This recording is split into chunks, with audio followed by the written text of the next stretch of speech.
textos. La voz de los protagonistas. Contacto telefónico. Y bueno, le agradecemos muchísimo a Francisco Rivas, director del Observatorio Nacional Ciudadano, que nos tome la llamada y que podamos escuchar su opinión sobre las cifras del INEGI a nivel nacional y la posibilidad de que al final del gobierno de Enrique Peña Nieto se registren más muertes que en el de Felipe Calderón Hinojosa. Francisco, le saludamos Juan Ceballos y una servidora Marcela Pámanes y le agradecemos una vez más que esté con nosotros y que podamos conversar en relación a las estadísticas, que luego también en este sentido de las estadísticas hay diferentes mediciones y entonces pues la que más conviene es la que se muestra por delante, ¿no? Y a mí me gustaría entonces que nos platicara desde el Observatorio Nacional Ciudadano cómo ven los índices de violencia, cómo ven todo el trabajo que se ha venido haciendo a lo largo del sexenio de Enrique Peña Nieto y si esta expectativa o esta predicción de que habrá más muertes que en el de Felipe Calderón, en el sexenio de Felipe Calderón Hinojosa pudiera convertirse en realidad. ¿Qué tal, Marcela? Muy buenos días a ti y a todo el auditorio, igual a Juan. Pues mira, hay que hacer algunas consideraciones. La primera es esta. Este sexenio empieza con un periodo de homicidio a la baja, es decir, cuando empieza la administración del presidente Enrique Peña Nieto, el homicidio había ya empezado a tener una flexión a partir precisamente de mediados del 2012. Pero eso también nos tiene que llevar a recordar que los niveles de homicidio con los que empieza este sexenio son por mucho superiores a los niveles de homicidio con los cuales inició la administración del presidente Felipe Calderón. Por lo tanto, si la quisiera poner de una manera pues más cercana al público, no es lo mismo cuando yo empiezo de 5 y me sube a 10 a cuando empiezo de 8 y al final de la administración, pues si voy sumando los años, puede que al iniciar desde 8 efectivamente los números me marquen un mayor número de homicidios respecto a los que se cumplieron en el sexenio anterior. Uh-huh. Dicho esto, también tenemos que considerar que el comportamiento que empezó en mediados del 2012 a la baja se interrumpe el año pasado a partir de abril. De abril del año pasado a la fecha, pues hemos tenido un aumento constante y este año pues probablemente terminará con cifras muy cercanas a la de 2011, es decir, a uno de los peores años en materia o el peor año en materia de homicidio del país. Uh-huh. Tú señalaste algo. Sí. Las estadísticas son siempre usadas a favor de quien en ese momento quiere explicar o quiere decirnos algo. Por ejemplo, a lo largo de esta administración se ha discutido mucho y se hacen muchas comparativas sobre ciertos determinados periodos de tiempo con referencia al homicidio, con referencia a otros delitos. Se habla de detenciones de grupos criminales y no necesariamente esta información es tan exacta. Nosotros lo hemos señalado con mucha puntualidad. El homicidio es un delito que sigue manteniendo estadísticas preocupantes. En esta administración tuvimos el peor año en materia de secuestro y extorsión de la historia del país. Y paralelamente tampoco hemos visto fortalecimiento en las instituciones locales de las instituciones de seguridad y justicia.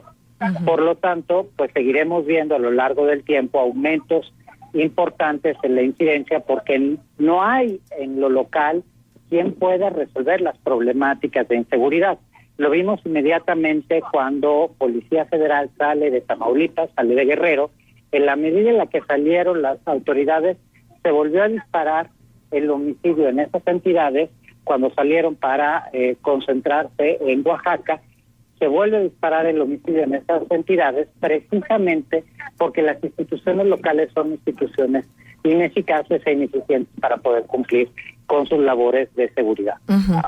Luego hay municipios como el nuestro, por ejemplo, como nuestra comarca lagunera, para decirlo de manera más correcta, que fueron protagonistas en relación a la incidencia de delitos y han dejado de serlo. Esto que hayan dejado de serlo no necesariamente es que se haya erradicado la violencia en todo el país, simplemente se ha desplazado. Leí hace un momento lo que está sucediendo, por ejemplo, en Tijuana, que la gente de Tijuana está pues alarmada por la cantidad de delitos, sobre todo homicidios, que se han venido cometiendo. Y otro aspecto que me parece importante, Francisco, escuchar el comentario, es en relación al número de desaparecidos, que poco se les visibiliza, pero que está ahí como parte también de las víctimas de toda esta historia cruenta de violencia en el país. Totalmente de acuerdo. En efecto, el mapa delincuencial, si nosotros analizamos el mapa delincuencial de inicio de la administración del presidente Calderón y lo comparamos con el mapa delincuencial de la actual administración, pues vamos a encontrar que, por ejemplo, en el inicio de la administración del presidente Calderón, pues los delitos y homicidios estaban concentrados principalmente en la frontera y poco en áreas centrales del país. Hoy tenemos una diversidad de entidades que se encuentran en una abierta crisis de inseguridad y violencia. Es el caso indudable de Michoacán, es el caso indudable de Guerrero, es el caso indudable de Tamaulipas, es el caso indudable también de Veracruz, de Tabasco, es el caso del Estado de México.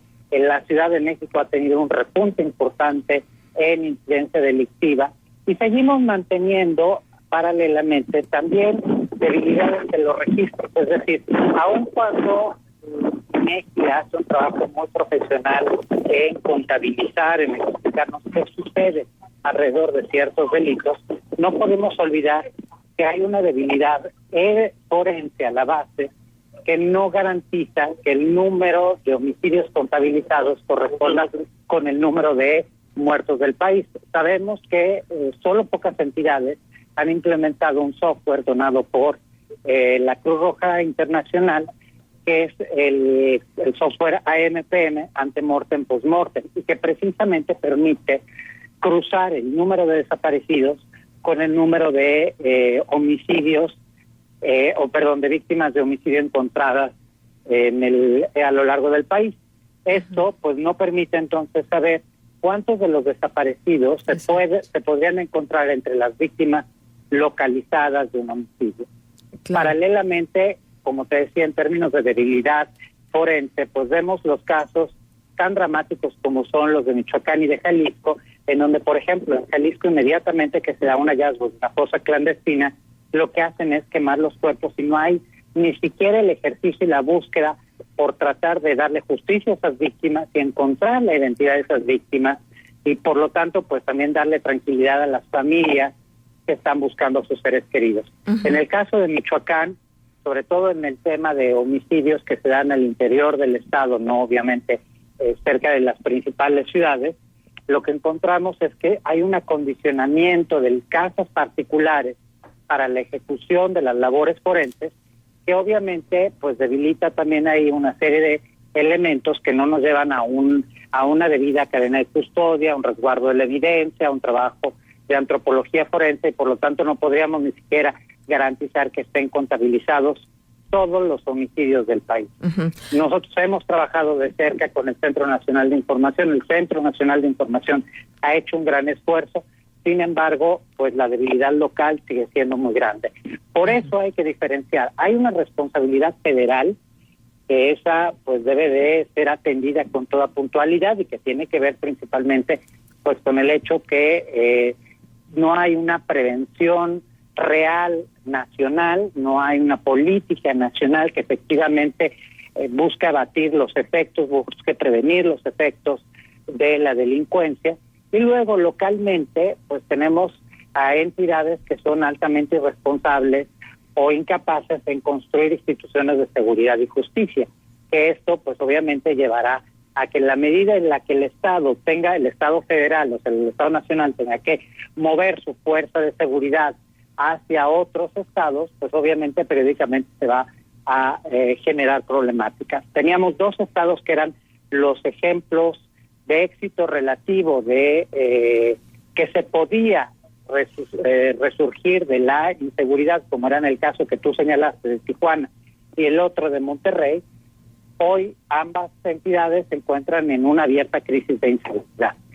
Nuevo León ha tenido un repunte significativo en la incidencia y Tijuana pues también ha tenido una problemática importante que se ha venido manifestando en el último periodo. Ajá. Francisco, y en relación a los secuestros, ayer la PGR ofreció una conferencia de prensa y estuvieron presentes pues todos los involucrados, sobre todo en lo que tiene que ver con este delito, y decían que bueno, que va a la baja por completo el secuestro. ¿Podemos creer en esto o todavía tenemos que tomar en cuenta la famosa cifra negra?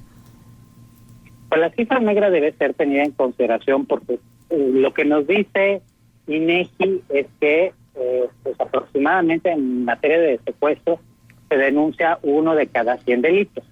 Esto entendiendo el secuestro como todas las modalidades de secuestro que incluye la ley general, es decir, pues aquellas que no necesariamente tienen que ver con un secuestro extorsivo, aquellas que no necesariamente tienen que ver con un o con un secuestro que sea como equiparable al secuestro express, porque desafortunadamente en el país el secuestro express se registra como otra cosa, como robo con violencia, como extorsión, como eventualmente lesiones violentas, pero no como lo que es un secuestro express. Y esto genera pues mediciones completamente equivocadas alrededor de este delito. Creo que se ha hecho un muy buen esfuerzo desde la política nacional, la Coordinación Nacional Antisecuestro, que primero lideró Renato Sales y ahora la maestra Patricia Bugarín, han hecho un gran esfuerzo por tratar de generar condiciones de piso parejo a lo largo del país que pues garanticen que no importa si estás en Nuevo León o si estás en Puebla, pues las condiciones sean iguales. Pero sigue habiendo debilidad porque no necesariamente quien está encargado de la política local, es decir, algunos procuradores fiscales generales, no han respetado algunos de los acuerdos, que es precisamente el que no se puede mover al personal de antisecuestro, que las formas en que debe ser capacitado son una, y la otra es que pues también ahí sabemos muy poco relacionado con lo que acontece alrededor del secuestro, de la lucha contra el secuestro, porque muchas unidades están trabajando simple y sencillamente en sí recuperar a la víctima, sí recuperarla con vida, pero a raíz de pagar un rescate. Y esto, pues, lejos de inhibir o disuadir el delito, pues lo que hace es simple y sencillamente lo acaba fomentando. Por eso acordamos con la Coordinación Nacional Antisecuestro y con 3 unidades, que son la de Nuevo León, la de Puebla y la de Morelos, generar un piloto precisamente para desarrollar los indicadores que nos permitan verdaderamente poder evaluar cómo trabajan las unidades antisecuestro. Porque no puede ser que México siga teniendo una crisis de secuestros después de 20 años que estamos combatiendo este delito. Claro. Platicamos con Francisco Rivas, director del Observatorio Nacional Ciudadano. Francisco, una pregunta más. El INEGI ha dado cifras de que aproximadamente el 40% de los hogares mexicanos, por lo menos un miembro de la familia fue víctima de un crimen. Esto abona mucho a la famosa percepción, y aquí lo hemos platicado en innumerables ocasiones. Una cosa son las cifras y otra cosa es la percepción del ciudadano. En ese sentido, ¿ha mejorado la percepción de los mexicanos en relación al tema de la violencia? Pues no parece. De hecho, si nosotros precisamente leemos las últimas encuestas que están relacionadas tanto a nivel nacional como los ejercicios que se hacen de victimización localmente, apuntan a que los mexicanos nos sentimos más inseguros.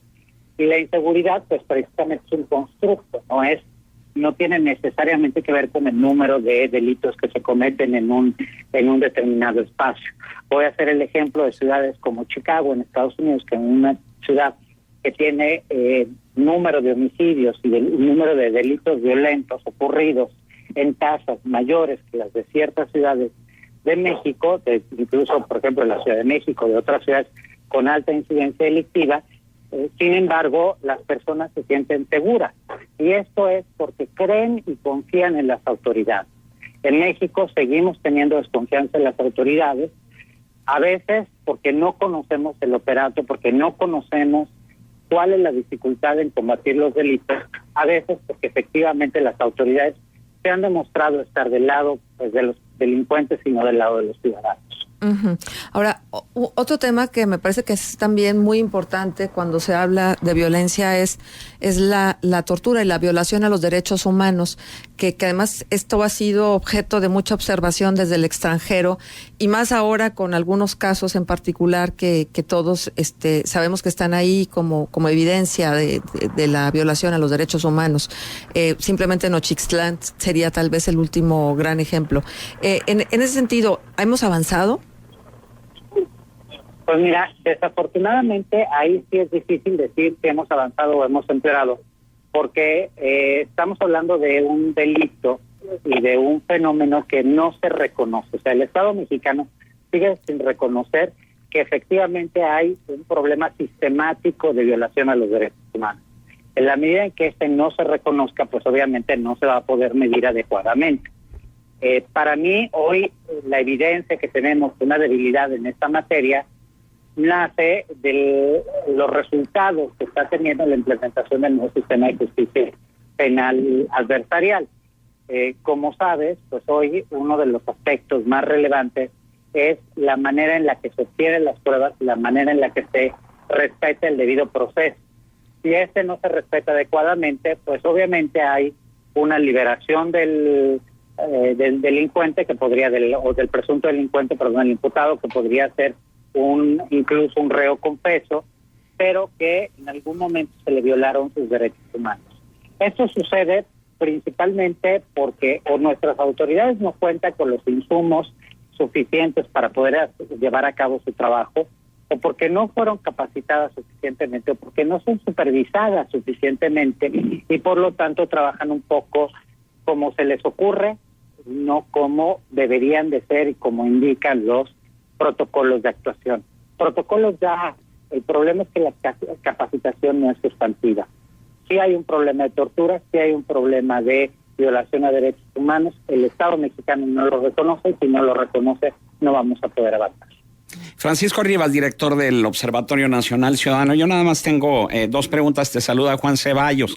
La primera tiene que ver con lo que comentaba ahorita Marcela de la rueda de prensa que dieron ayer autoridades del CEIDO y de la PGR para dar a conocer precisamente la liberación de una maestra en Pachuca, Hidalgo. Una liberación que se dio cuando en la víspera la mamá de esta maestra se hincó ante Osorio Chong rogándole que rescataran a su hija y bueno, pues 24 horas después se da a conocer que ya está rescatada la hija. ¿Qué opinión le merece al Observatorio Nacional Ciudadano esta prontitud, esta rapidez con la que actuaron las autoridades ante la orden del secretario de Gobernación de una maestra que también casualmente es del estado de donde es Osorio Chong? Pues mire, yo creo, Juan, un gusto saludarte, que el primer punto es que tenemos que estar contentos que se rescate una víctima del delito, siempre y en cualquiera de estas situaciones. El secuestro es uno de los delitos que más ha lacerado a nuestra sociedad y es probablemente el que más nos espanta, según lo que nos dicen varios estudios. Dicho esto, mi pregunta es, ¿qué sucede con el resto de las víctimas? El tema no es que le dieron a ella, sino que no le dan a las otras víctimas. Sí. Yo personalmente he trabajado muy de cerca con las unidades antisecuestro a lo largo del país y te puedo decir que la gran mayoría de ellas sorprende por profesionalismo, disponibilidad y sensibilidad en el tratamiento de las víctimas. Lo que no significa que tengan siempre el debido apoyo de sus autoridades en términos de recursos, en términos de capacitación, en términos de mantenimiento y posibilidad de carrera, etcétera, etcétera. Es decir, el esfuerzo que hacen individualmente los integrantes de las unidades antisecuestro no necesariamente corresponde con el compromiso que deberían tener todas las autoridades del país en combatir este delito. Ahí me gustaría pensar que cualquier víctima tiene la posibilidad de ser rescatada con vida, independientemente de que se le hinque a cualquier autoridad o no. A mí me parece muy, ¿cómo lo podría decir? Me parece muy preocupante que una noticia o que sea noticia en particular este secuestro cuando pues seguimos teniendo más de 1,000 secuestros reconocidos a lo largo del país.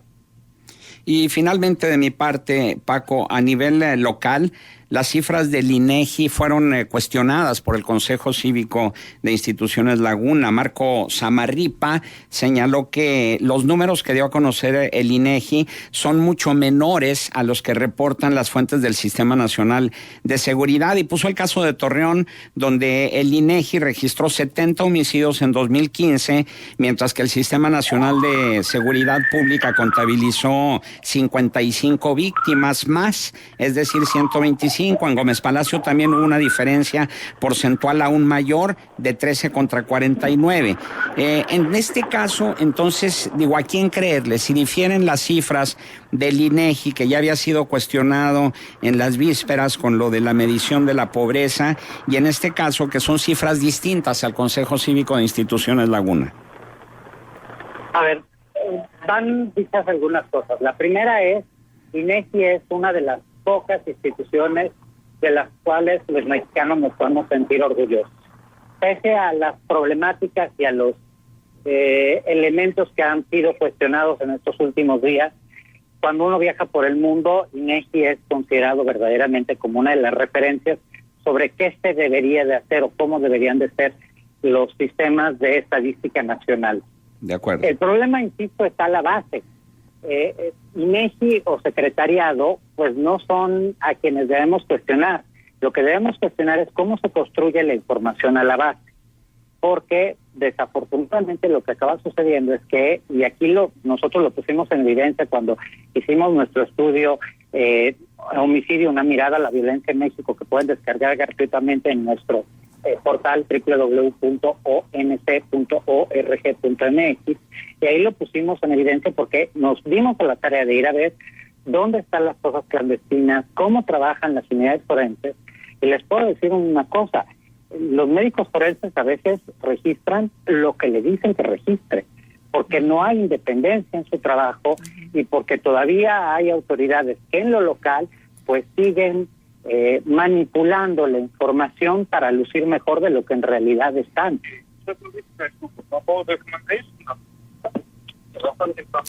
Bueno, sí, adelante, Francisco. Sí. Entonces, como les decía, si un médico forense a la base registra lo que no es, pues obviamente INEGI reporta lo que no es. El problema no es INEGI, el problema es cómo se construye la información. Excelente. Muy bien, Francisco, pues muchísimas gracias por darnos tu opinión y sobre todo la posición del Observatorio Nacional Ciudadano en torno a este tema, al cual pues no le podemos perder de vista ni por un instante, el tema de la violencia. Muchísimas gracias. Gracias a ustedes y mis mejores deseos para toda la comarca lagunera, que siga manteniendo mejores índices de seguridad. Que así sea. Gracias, Francisco.